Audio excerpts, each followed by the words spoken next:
तो मेरे प्यारे दोस्तों, एक बार फिर से स्वागत है आपका अपने YouTube चैनल झारखंड मार्गदर्शक में। तो दोस्तों, आज के इस क्लास में हम डिस्कस करने वाले हैं पॉलिटेक्निक प्रवेश परीक्षा जो 2024 होगा, उससे रिलेटेड जो इम्पोर्टेंट क्वेश्चन आंसर है, जो महत्वपूर्ण क्वेश्चन आंसर है, उसके बारे में डिस्कस करेंगे। और आज हम लोग फिजिक्स यानी भौतिक विज्ञान के बारे में जो क्वेश्चन आएगा उसके बारे में पढ़ेंगे दोस्तों। तो हमारा ये चैनल आप सभी पॉलिटेक्निक प्रवेश परीक्षा की तैयारी कर रहे छात्रों के लिए बहुत ही इम्पोर्टेंट होना है, तो आप सब्सक्राइब करना ना भूलें, सब्सक्राइब करें। आज हम सबसे पहला जो क्लास लेंगे पॉलिटेक्निक का वो भौतिक विज्ञान से लेंगे, जिसमें हम क्या करेंगे, ऑब्जेक्टिव क्वेश्चन यानी बहुविकल्पीय प्रश्न के बारे में डिस्कस करेंगे। हमारा यह क्लास हिंदी और इंग्लिश दोनों मीडियम के लिए बराबर महत्वपूर्ण होने वाला है, इक्वली इम्पोर्टेंट होने वाला है। तो आइए शुरू करते हैं आज का हमारा पहला क्वेश्चन दोस्तों। सबसे आसान क्वेश्चन और सबसे कॉमन क्वेश्चन से शुरुआत करते हैं। पहला क्वेश्चन है, 1 ओम बराबर है। क्या पूछा गया है? 1 ओम जो है वो किसके बराबर है? तो यहाँ पे आपको 4 ऑप्शन दिए रहेंगे। तो जो आपका एग्जाम होगा वो भी क्या होगा, बहुविकल्पीय होगा, मतलब उसमें एक से ज्यादा विकल्प दिए रहेंगे। उसमें आपको सेलेक्ट करना है कि कौन सा जो विकल्प है, कौन सा ऑप्शन जो है वो सही है। तो हम लोग ओम का नियम से क्या जानते हैं? ओम का नियम से जानते हैं कि आर बराबर होता है वी बाई आई। क्या होता है? आर बराबर, आर मतलब रेजिस्टेंस, आर मतलब रेजिस्टेंस, यानी इसको हम लोग हिंदी में क्या बोलते हैं? हिंदी में बोलते हैं प्रतिरोध। क्या बोलते हैं इसको हिंदी में? प्रतिरोध। और भी क्या हो गया? भी हो गया वोल्टेज, जिसको हम लोग विभवांतर बोलते हैं। क्या बोलते हैं? विभवांतर बोलते हैं। और आई क्या हो गया? आई हो गया करंट यानी धारा। आई हो गया, क्या हो गया? करंट यानी धारा। और आर होता है, किसको मापते हैं? रेजिस्टेंस जो है, प्रतिरोध जो मापते हैं वो किसमें मापते हैं हम लोग? ओम में मापते हैं। किसमें मापते हैं? ओम में मापते हैं। तो 1 ओम बराबर हो जाएगा क्या? 1 ओम बराबर हो जाएगा किसका? वोल्टेज का। क्या होता है? वोल्ट होता है। क्या होता है? वोल्ट होता है। तो 1 वोल्ट बटा 1 एम्पियर, क्योंकि हम लोग करंट को किससे मापते हैं? एम्पियर से मापते हैं। तो हमारा रेजिस्टेंस जो होगा वो ओम होता है, वोल्टेज का हो गया वोल्ट, और करंट यानी धारा, यानी जो विद्युत धारा प्रवाहित हो रही है उसका हो गया मात्रक, जो हो गया एम्पियर हो गया। उसका जो यूनिट हो गया वो हो गया एम्पियर। तो हमारा जो आंसर हो जाएगा 1 वोल्ट बाय 1 एम्पियर। सही आंसर क्या हो जाएगा? Option number A. सही उत्तर हो जाएगा ऑप्शन नंबर ए, 1 वोल्ट बटा 1 एम्पियर। 1 volt by 1 ampere. तो ये हमारा सही आंसर हो जाएगा। बढ़ते हैं अगले क्वेश्चन की तरफ दोस्तों। तो अगला क्वेश्चन है प्रतिरोधकता। यहाँ पे ध्यान देने वाली बात है, प्रतिरोध नहीं बोला है। क्या बोला है? प्रतिरोधकता, यानी रेजिस्टेंस नहीं बोला है। क्या बोला है? रेजिस्टिविटी बोला है। इंग्लिश में क्या बोलेंगे इसको? रेजिस्टिविटी बोलेंगे। हिंदी में क्या बोलते हैं? प्रतिरोधकता बोलते हैं। तो प्रतिरोधकता की एसआई मात्रक क्या है पूछा गया है। क्या बोला गया है? प्रतिरोधकता का एसआई मात्रक क्या होता है? तो इसका सही आंसर हो जाएगा ओम मीटर। प्रतिरोधकता का एसआई मात्रक क्या होता है? ओम मीटर होता है। कैसे? तो होता है आर इक्वल टू क्या होता है?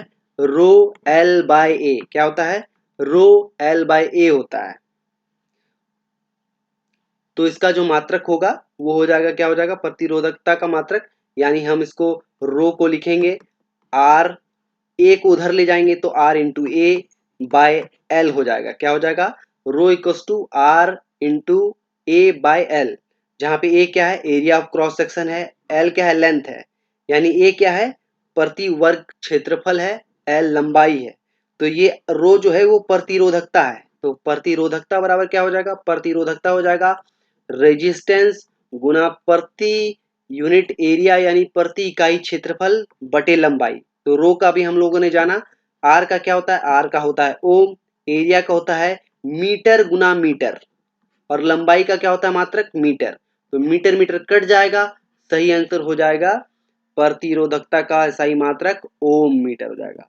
किसी को कोई दिक्कत तो कमेंट में बताएं दोस्तों, और जो लोग दोस्त हमारे चैनल नए हैं वो चैनल को कीजिए सब्सक्राइब, ताकि आप अपनी तैयारी को बना पाए बिल्कुल सटीक। बढ़ते हैं अगले क्वेश्चन की तरफ। नेक्स्ट है, एक कूलाम आवेश में इलेक्ट्रॉन की संख्या की गणना करें।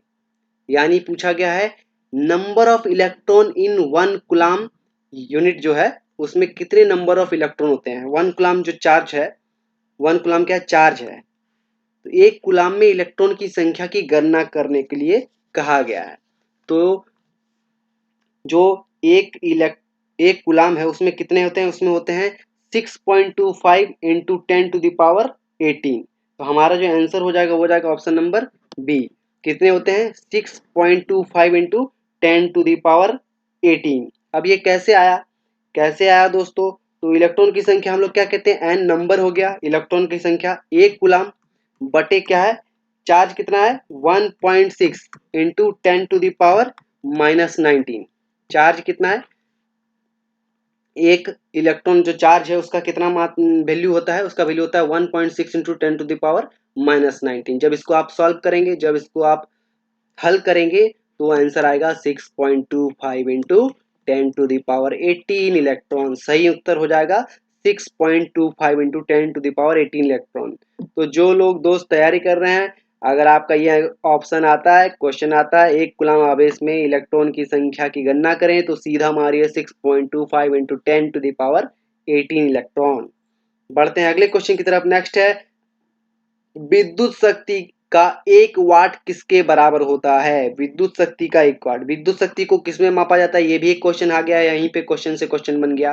सही आंसर हो जाएगा 1 वाट। विद्युत शक्ति का वाट जो है विद्युत शक्ति का मात्रक है। विद्युत शक्ति जो है इलेक्ट्रिकल पावर जो है उसका यूनिट क्या है, वाट है। अब ये किसके बराबर होता है, 1 वाट किसके बराबर होता है, तो हम लोग क्या जानते हैं विद्युत शक्ति बराबर क्या होता है, विभवांतर गुने जो धारा प्रवाहित होती है उसके बराबर। क्या होता है, किसी भी परिपथ में मतलब किसी भी इलेक्ट्रिकल सर्किट में अगर 1 एम्पियर का करंट बह रहा है, एक वोल्टेज जो डिफरेंस है, 1 वोल्ट का जो डिफरेंस है, अगर उसमें 1 एम्पियर का करंट बह रहा है तो उसमें जो कार्य होगा वो क्या होगा, एक शक्ति जो होगा वो क्या होगा 1 वाट के बराबर होगा। तो हमारा जो आंसर हो जाएगा वो जाएगा ऑप्शन नंबर ए। यानी 1 वाट जो बराबर जो होता है 1 एम्पियर की धारा अगर 1 वोल्ट के विभवांतर में बहती है तो उसे हम लोग 1 वाट कह सकते हैं। सही आंसर हो जाएगा ऑप्शन नंबर ए। यानी 1 वाट बराबर जो होता है 1 वोल्ट गुना 1 एम्पियर के बराबर होता है। कितना होता है, 1 वाट बराबर 1 वोल्ट गुना 1 एम्पियर के बराबर होता है। नेक्स्ट क्वेश्चन पूछा गया है, बहुत ही इंपॉर्टेंट क्वेश्चन है, बहुत बार आया है, इस बार भी आ सकता है। नेक्स्ट है ब्रेड टोस्टर। आप लोग देखेंगे मूवी में देखे होंगे, ब्रेड घुसाया, ब्रेड गर्म हो गया, तुरंत निकाला, उसमें बटर लगाया और खा लिया, तो वही है ब्रेड टोस्टर। ब्रेड टोस्टर और विद्युत इस्त्री यानी आयरन जैसी विद्युत उष्मन युक्तियां, मतलब जो भी हीटिंग इक्विपमेंट है, यानी उष्मन युक्तियां मतलब जो भी इलेक्ट्रिकल हीट पे काम करती है, के संवाहक शुद्ध धातु की अपेक्षा मिश्र धातु के बने होते हैं। यानी प्योर मेटल के बजाय क्या बनता है, एलॉय का बना होता है, यानी मिश्र धातुओं का बना होता है। किसका बना होता है, मिश्र धातुओं का बनाता है। तो इसके पीछे का रीजन क्या है, तो ऑप्शन दिया गया है 1 2 3 4 ऑप्शन दिया गया है। पहला ऑप्शन दिया गया मिश्र धातुओं की प्रतिरोधकता निम्न होती है, दूसरा दिया गया मिश्र धातुओं की प्रतिरोधकता उच्च होती है, तीसरा है यह प्रतिरोधकता पर निर्भर नहीं करता, और चौथा दिया गया है इन उपरोक्त में से कोई नहीं। तो हमारा जो सही आंसर हो जाएगा वो हो जाएगा option number D, option number B. यानी मिश्र धातुओं की प्रतिरोधकता क्या होती है, उच्च होती है। मिश्र धातुओं की प्रतिरोधकता यानी एलॉय का जो एलॉय जो होता है उसका प्रतिरोधकता जो होता है मतलब रेजिस्टिविटी जो होता है वो क्या होता है, हाई होता है, उच्च होता है। इसीलिए क्या होता है, जो भी हीटिंग इक्विपमेंट होता है, चाहे वो ब्रेड टोस्टर हो या फिर आयरन हो, उसमें क्या होता है मिश्र धातु का प्रयोग किया जाता है। मतलब एलॉयज का प्रयोग किया जाता है। बढ़ते हैं अगले क्वेश्चन की तरफ दोस्तों। अगला क्वेश्चन है, जो लोग दोस्त हमारे चैनल पे नए हैं वो चैनल को सब्सक्राइब करना ना भूले दोस्तों। ये आपका अपना चैनल है, इसमें आपकी फुल तैयारी होगी बिना किसी मूल्य के। तो बढ़ते हैं अगले क्वेश्चन की तरफ। नेक्स्ट है, परावर्तन के बाद मुख्य धुरी के समानांतर एक किरण से गुजरेगी। क्या वो बोलता है कि परावर्तन के बाद जो मुख्य धुरी होगी उसके समानांतर से जो किरण गुजरेगी वो कहाँ से गुजरेगी। लिखा है मुख्य फोकस से, मुख्य धुरी से, वक्रता त्रिज्या से या फिर वक्रता केंद्र से। अभी क्या है, परावर्तन के बाद मुख्य धुरी जो है उससे रिलेटेड क्वेश्चन पूछा गया। ये आपका दर्पण से क्वेश्चन है। तो क्या होता है, जब कोई प्रकाश की किरण क्या होता है दर्पण की मुख्य धुरी, दर्पण का जो है मुख्य धुरी से गुजरता है, मुख्य धुरी से गुजरता है, तब क्या होता है, समानांतर आपतित होता है, मतलब पैरेलल चलता है। मतलब समानांतर आपतित होता है मतलब पैरेलल चलता है। और जब ये दर्पण से परावर्तन हो जाएगा तो मुख्य धुरी के समानांतर क्या होगा, एक किरण जो है मुख्य फोकस से गुजरेगा। मतलब ये दर्पण है, जब ये एक समानांतर चलेगा, मुख्य धुरी ये मेन धुरी है, ये लाइन है, इसके समानांतर जा रहा है, तो एक जो किरण होगा ये क्या होगा, इसके फोकस से जाके गुजरेगा। इससे क्या होगा, मुख्य फोकस से होके गुजरेगा इसका। तो सही आंसर हो जाएगा मुख्य फोकस। ऑप्शन नंबर ए जो हो जाएगा वो हो जाएगा सही आंसर, मुख्य फोकस से गुजरेगा। नेक्स्ट है, दो युक्तियां, मतलब दो जो डिवाइस है, दो युक्तियां समानांतर में दो बिंदुओं ए और बी से जुड़ी हैं। अब एक यहाँ पे है, दूसरा यहाँ पे है, दोनों क्या है, पैरेलली कनेक्टेड है, समानांतरली कनेक्टेड है। तो क्या होगा, दोनों बिंदुओं के बीच कौन सी भौतिक मात्रा समान होगी। तो वो कौन सा फिजिकल यूनिट है जो क्या होगा, दोनों के बीच इक्वल रहेगा, दोनों के बीच समान रहेगा।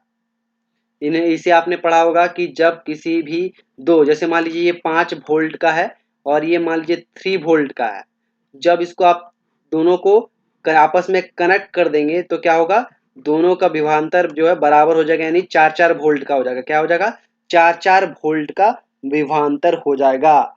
सही आंसर हो जाएगा वोल्टेज। वोल्टेज क्या होगा, बराबर हो जाएगा। जब किसी दो युक्तियों को आपस में आप जोड़ते हैं तो उनके बीच का जो विभवांतर है, यानी जो वोल्टेज डिफरेंस है, वो क्या हो जाएगा, बराबर हो जाएगा, बराबर हो जाएगा। सही आंसर क्या हो जाएगा, वोल्टेज। बढ़ते हैं अगले क्वेश्चन की तरफ। नेक्स्ट है, कलिलीय कणों द्वारा प्रकाश का विवर्तन है। अब ये क्या है, आपने टिंडल इफेक्ट पूछा होगा आपको यहाँ क्वेश्चन में, यहाँ पे कलिलीय दिया तो उतना समझ में नहीं आ रहा होगा, पर इसको क्या है, कोलाइडी कण बोलते हैं। कोलाइडल कण के बारे में सुना होगा। तो इसमें क्या होता है, टिंडल इफेक्ट होता है। तो उसमें जो प्रकाश क्या होता है, जब आप किसी घने को, मतलब अंधेरे में जब क्या होता है, धुंध रहता है या फिर धुआं रहता है, तो उसमें जब प्रकाश की किरणें पड़ती है तो क्या होता है, डिफ्लेक्ट होता है। उसमें जो प्रकाश का किरण पड़ता है तो वो क्या होता है, दूसरे दूसरी तरफ फैल जाता है। तो उस केस को हम लोग क्या बोलते हैं, टिंडल प्रभाव, टिंडल इफेक्ट बोलते हैं। तो ये कहा गया है, ये प्रकाश का विवर्तन जो होता है उसको क्या बोलते हैं हम लोग, टिंडल इफेक्ट यानी टिंडल प्रभाव बोलते हैं। बढ़ते हैं अगले क्वेश्चन की तरफ दोस्तों। नेक्स्ट है, वक्रता त्रिज्या 30 सेंटीमीटर। वक्रता त्रिज्या कितना दिया गया है, 30 सेंटीमीटर, यानी आर जो दिया गया है, कितना आर जो दिया गया है वो कितना दिया है, 30 सेंटीमीटर दिया गया है। उसके बाद क्या बोला, एक उत्तल दर्पण, उत्तल दर्पण के क्या लिखा है, सामने रखा गया है। तो बिंब का दूरी जो हो जाएगा क्या हो जाएगा, -20 हो जाएगा, क्योंकि सामने रखा गया है। तो बीम का दूरी जो हो गया -20 हो गया।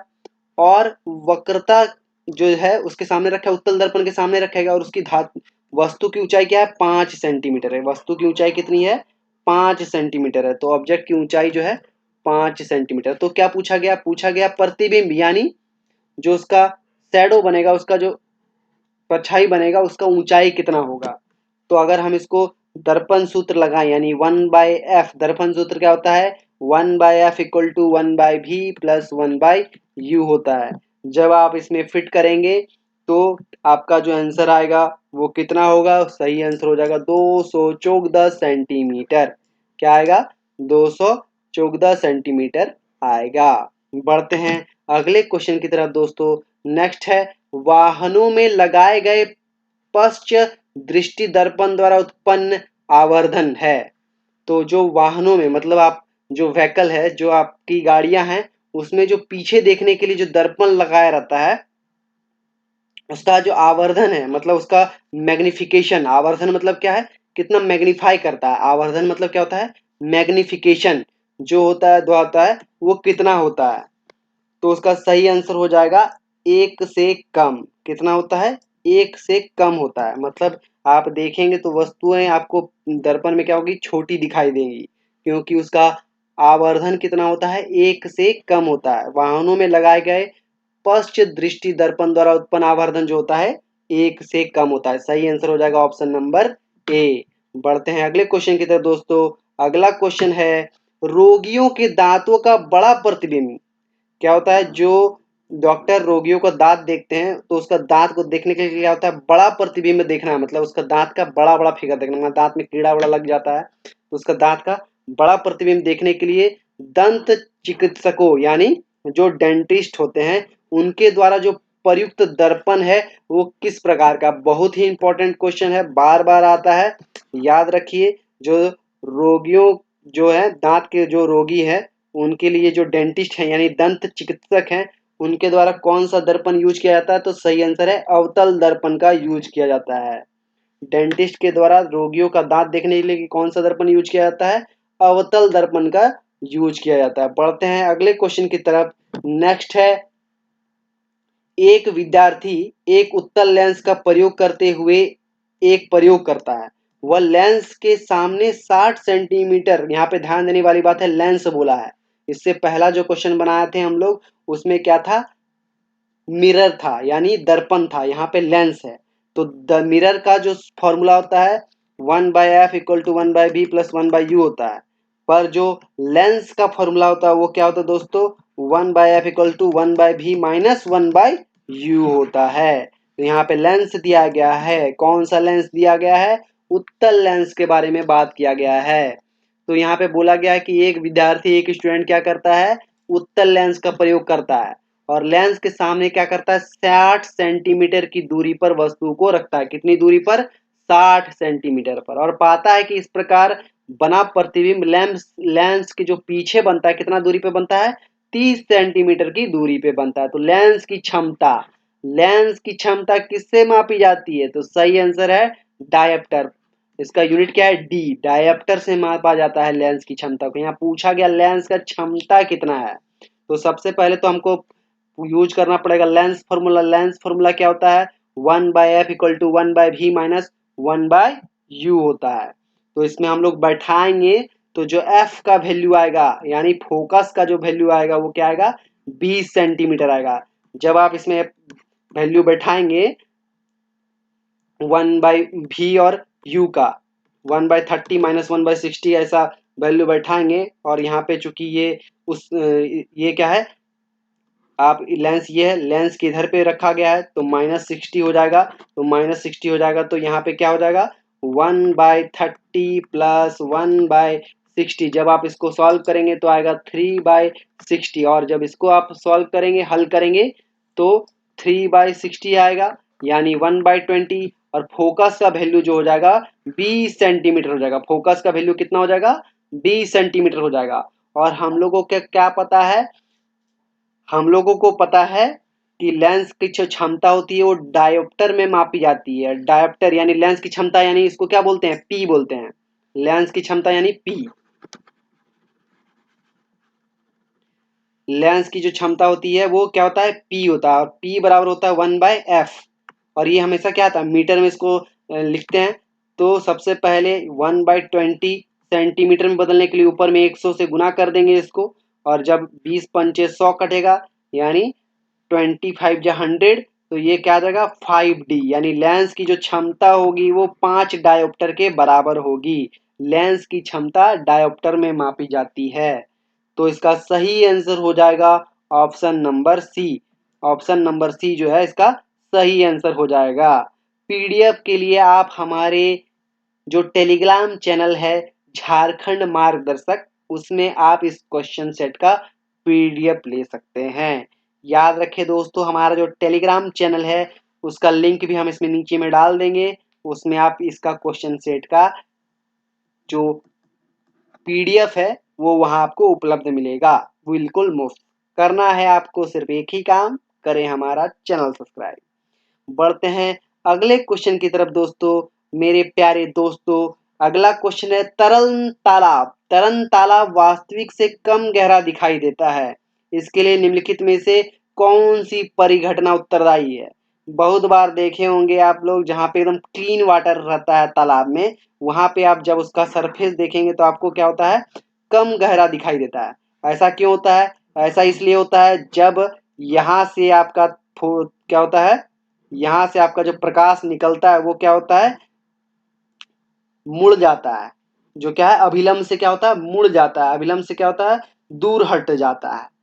क्योंकि हम लोग जानते हैं ये क्या है, अपवर्तन की परिघटना है। मतलब जो रिफ्रैक्शन होता है, अपवर्तन होता है, उसमें क्या होता है, जब तरल तालाब क्या है, तरल तालाब क्या है, ये सघन माध्यम है। ये क्या होता है, सघन माध्यम, मतलब डेंसर मीडियम है। और ये क्या है, रेयरर मीडियम है। यानी इसको सघन से जब विरल में हम जाते हैं तब क्या होता है, ये अपने मार्ग से विचलित हो जाता है और अभिलंब यानी जो आपका परपेंडिकुलर है उससे क्या होता है, दूर हटता है। क्या होता है, दूर भागता है।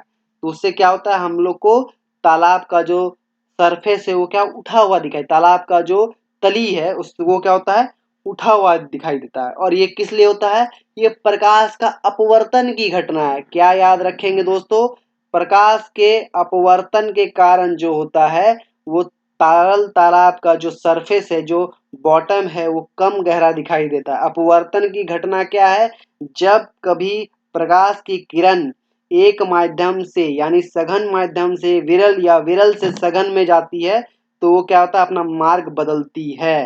तो इसको हम लोग क्या बोलते हैं, प्रकाश का अपवर्तन बोलती हैं। ये बहुत सारे चीजों में लागू होता है। जैसे गर्मी के दिनों में जो मृग मरीचिका दिखाई देता है, इसी के कारण होता है। तारों का टिमटिमाना भी इसी के कारण होता है। तो बहुत से रीजन है इसका, बहुत से उदाहरण है। बढ़ते हैं अगले क्वेश्चन की तरफ दोस्तों। अगला क्वेश्चन है, जब एक प्रिज्म से श्वेत प्रकाश प्रसरित होता है तो कौन सा रंग ज्यादा अपवर्तित होता है? क्या पूछा गया है, ये हमारा प्रिज्म है भैया। अब क्या होगा इससे, इससे होता है लाइट फ्लैश। तब क्या होगा, तब ये अलग अलग रंगों के किरणों में बट जाएगा। तो बोला है सबसे कम जो अपवर्तित होता है वो कौन सा है, तो सही आंसर हो जाएगा इसका बैगनी रंग। क्या होता है, जब प्रिज्म से जो होता है श्वेत प्रकाश मतलब व्हाइट रे को पास कराया जाता है प्रिज्म से, तो जब से सबसे कम जो अपरिवर्तित होता है वो क्या है, बैगनी रंग है। कौन सा है, बैगनी रंग है। क्यों, क्योंकि इसका सबसे कम लघु तरंग दैर्घ्य है। मतलब क्या है, इसका जो तरंग दैर्घ्य है मतलब वेवलेंथ है, तरंग दैर्घ्य जो है सबसे कम, लेमडा जो है इसका क्या है, सबसे कम है। कितना है, 400 नैनोमीटर के बराबर होता है। क्या होता है, 400 नैनोमीटर के बराबर होता है। इसलिए बैगनी रंग सबसे कम विचलित होता है। सबसे ज्यादा विचलन पूछ दे तो क्या कीजिएगा, सही आंसर मारिएगा लाल रंग। कम बोले तो बैगनी, ज्यादा बोले तो लाल। कम बैक ज्यादा लाल, कम बैक ज्यादा लाल, कम बैक ज्यादा लाल। ठीक है, याद रहेगा दोस्तों। बढ़ते हैं अगले क्वेश्चन की तरफ। अगला क्वेश्चन है, एक चालक तार पर दो बिंदुओं के बीच दो कूलाम आवेश है। क्या है, एक चालक तार पे दो बिंदुओं के बीच जो आवेश है वो कितना है, दो कूलाम है। दो कूलाम आवेश को गतिमान करने के लिए कितना कार्य किया जा रहा है, 14 जूल का कार्य किया जा रहा है। तो दोनों के बीच हम लोग को क्या बताना है, दोनों के बीच विभवांतर बनाना है। मतलब दोनों के बीच का जो वोल्टेज डिफरेंस है वो बताना है। तो हमको क्या दिया गया है, Q यानी आवेश बराबर दो कूलाम दिया गया है। दूसरा हम लोग को दिया गया W यानी कार्य, कार्य बराबर कितना दिया गया, कार्य की मात्रा क्या होती है दोस्तों, कमेंट सेक्शन में आप बताइए कार्य की मात्रा क्या होती है। तो यहाँ पे वर्क बराबर दिया गया 14 जूल। तो हमको पूछा गया विभवांतर यानी वोल्टेज डिफरेंस कितना होगा। तो हम लोग को पता है विभवांतर यानी वोल्टेज डिफरेंस बराबर होता है W/Q यानी कार्य किया गया और उसके कितने आवेश के बीच किया गया, कितने। तो यहाँ पे जो वर्क डन है वो हो जाएगा 14 जूल बटा जो आवेश है वो कितना है, 2 कूलाम।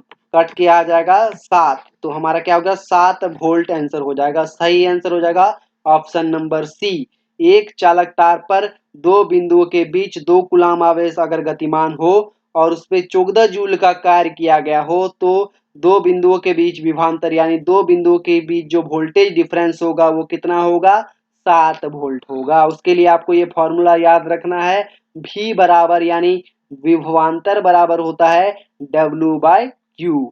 बढ़ते हैं अगले क्वेश्चन की तरफ। नेक्स्ट है, एक गोलाकार दर्पण और पतले गोलाकार लेंस की फोकस लंबाई बराबर है, मतलब -15 सेंटीमीटर दिया गया है। दर्पण और लेंस के डैश की होने की संभावना, मतलब अब क्या बोला है कि दोनों अवतल होने की संभावना है, दोनों उत्तल हो सकता है, दोनों अवतल या उत्तल लेंस हो सकता है। तो इसका सही आंसर हो जाएगा दोनों अवतल लेंस है। दोनों क्या है, अवतल है। दोनों क्या है, अवतल। माइनस में दिया गया है, फोकस क्या दिया गया है, माइनस में दिया गया है। जब भी आपको या तो दर्पण या फिर लेंस का जो फोकस लंबाई हो, मतलब फोकस लेंथ हो, फोकस दूरी जो दिया गया हो वो कितना हो, माइनस में दिया गया हो, माइनस में दिया गया हो। अगर किसी दर्पण या लेंस का जो फोकस लंबाई है वो माइनस में दिया गया हो तो आंख मूंद के मारिए कि वो क्या होगा, अवतल होगा। क्या होगा, अवतल होगा दोस्तों। बढ़ते हैं अगले क्वेश्चन की तरफ। तो जो लोग दोस्त हमारे चैनल पर नए हैं वो हमारे चैनल झारखंड मार्गदर्शक को कीजिए सब्सक्राइब। बढ़ते हैं अगले क्वेश्चन की तरफ।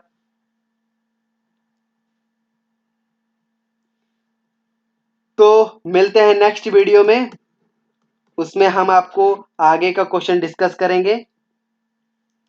तो जो लोग हमारे चैनल पर नए हैं वो हमें अपना सपोर्ट बनाए रखने के लिए सब्सक्राइब करें और ज़्यादा से ज़्यादा शेयर करें ताकि हमें मोटिवेशन मिले और हम आपके लिए और भी इंफॉर्मेटिव वीडियो ला पाए। तब तक के लिए धन्यवाद, थैंक यू, शुभ रात्रि। अरे 25-25 करते ना, ठीक है ना, अभी पहले देखते हैं।